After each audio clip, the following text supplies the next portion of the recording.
Hello guys, कस्तो हुनुहुन्छ सबै? आराम हुनुहुन्छ होला।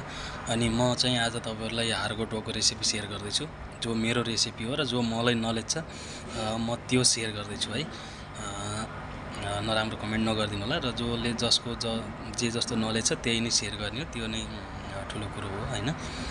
त्यसको लागि सबैभन्दा पहिले व्हिट स्टार्च तपाईँको 100 ग्राम होइन, पोटाटो स्टार्च 40 ग्राम, रिफाइन्ड ओइल चाहिँ 3 ग्राम, रिफाइन्ड ओइल 3 ग्राम।